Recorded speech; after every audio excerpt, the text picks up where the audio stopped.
Hi mga kaashi! Today is Sunday! Nanay G muna for today's video. Today po, pupunta kami ni Ash ngayon sa simbahan. Every Sunday po, parang kaugalian na lang namin na dinadala si Ash ngayon sa church. Tapos, pagkatapos ng church, yun po, gagala siya sa plaza. Ngayon po, mahirap ngayon mag-take ng video kasi dalawa na lang kami ngayon ni Ash pupunta ng plaza. Wala kasi yung tatay niya ngayon nasa Manila. Yung naririnig niyo pong announcement niya ng barangay kasi parang mataas ngayon yung case ng dengue dito po sa amin. Kaya parang inuubdig ng barangay na maglinis tuwing alas 4 ng hapon. Kaya po maglinis po tayo araw-araw kasi mataas talaga ngayon yung dengue. Lalo na dito sa Iloilo.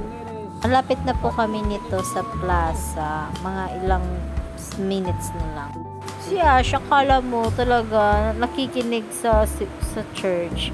Pero sabi ko sa kanya, umupo muna siya kasi pag hindi siya umupo, hindi kami pupunta mamaya ng plaza. Iyak nang iyak yung kanina pa, gusto na kasi umalis. Pero sabi ko, sit down.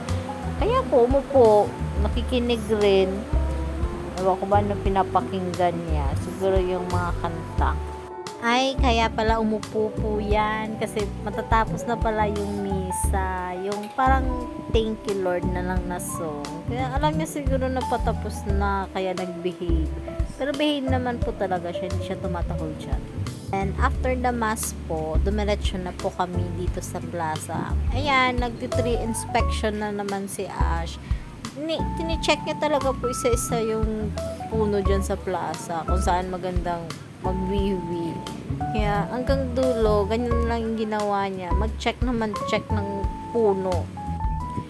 Naging routine na po yan ni Ash kada Sunday na gumala lang. Kasi pag Monday to Friday, hindi naman kami makaalis. Lalo na ngayon, pag hapon, umuulan dito sa amin. Hindi siya nakakalabas. Kaya nung sinabi ko magsisimba, tsaka pinagamitan, tuwang-tuwa. Kaya yun, enjoy naman po yata siya. Thank you po pala sa mga lahat na nanonood ng video ni Ash. Comment down po below para po ma-recognize po rin namin sa susunod na video. Thank you po. Sa susunod ulit. Bye po.